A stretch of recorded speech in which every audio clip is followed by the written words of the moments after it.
Brush कैसे करना चाहिए या कैसे ब्रश करूं कि दांत जो है मेरा हेल्दी बना रहे।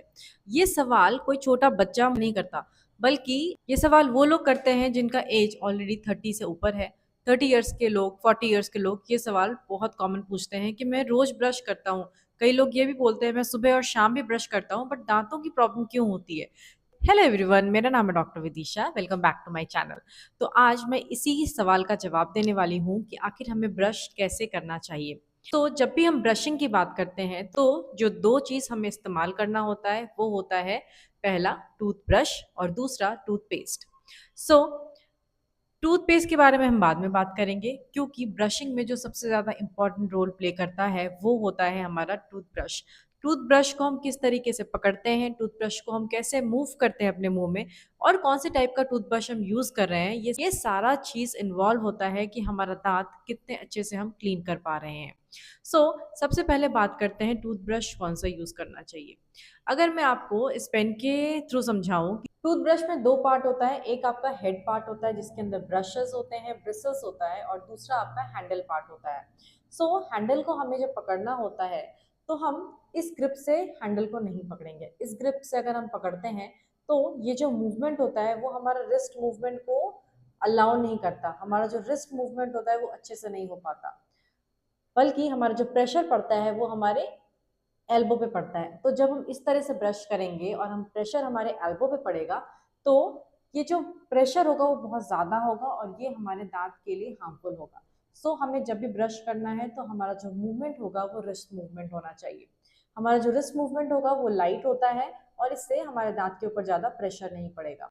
जैसे कि आप एक पेंटिंग ब्रश पकड़ते हैं तो आप पेंटिंग ब्रश को ऐसे नहीं हिलाते, बल्कि आप पेंटिंग ब्रश को इस तरीके से हिलाते हैं।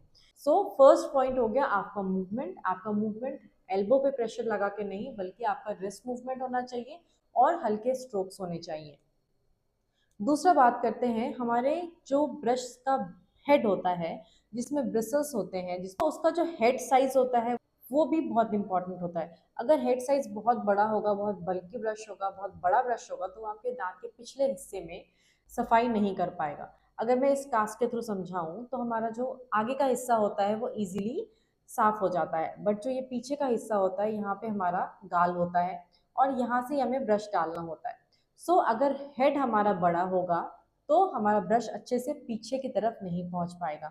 बट अगर हेड हमारा छोटा होगा, लाइक बेबी ब्रशेस के आप हेड देखेंगे तो उसके हेड छोटे होते हैं, वो अगर आप पीछे लेके जाएंगे तो उससे आप अपने पीछे के दांत को भी अच्छे से क्लीन कर पाएंगे। यही कारण होता है कि जो हमारा पीछे का दांत होता है, जो हमारा दाढ़ होता है, उसमें कीड़ा जल्दी लगता है। चाहे मैं मोलर की बात करूं या फिर मैं अक्कल दाढ़ की बात करूं, वो दांत जल्दी सड़ते हैं एज कम्पेयर हमारे आगे के दांत। दूसरा पॉइंट आपको ये याद रखना है, जब भी आपका ब्रश आप देखेंगे तो जो ब्रिसल्स होता है, ब्रश का ब्रिसल होता है वो स्ट्रेट होना चाहिए।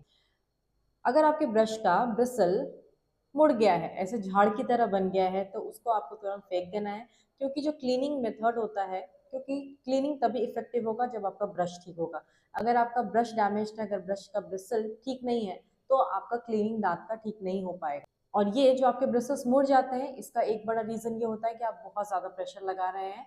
इस चीज़ का आपको ध्यान देना है, आपको बहुत ज़्यादा प्रेशर नहीं लगाना, और जब ब्रिसल्स आपका मुड़ जाए तो उस ब्रश को आपको फेंक देना है। फिर जब भी हम ब्रश करते हैं तो हमारे जो आगे के दांत होते हैं वो तो इजीली क्लीन हो जाता है, बट जो हमारे पीछे के दांत होते हैं, और इसके साथ साथ जो एक इम्पॉर्टेंट एरिया हम भूल जाते हैं साफ करना, वो है हमारे जीभ के नीचे वाला हिस्सा।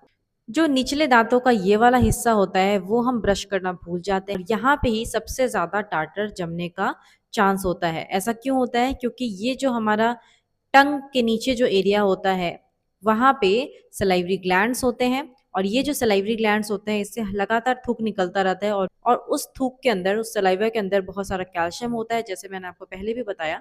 तो ये जो कैल्शियम होता है वो यहाँ पे जम जाता है।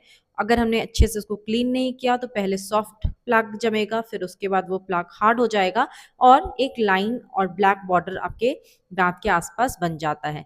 तो मोस्टली आप देखेंगे ये जो गंदगी जमती है वो दांत के अंदर के हिस्से में जमती है, अलोंग द गम।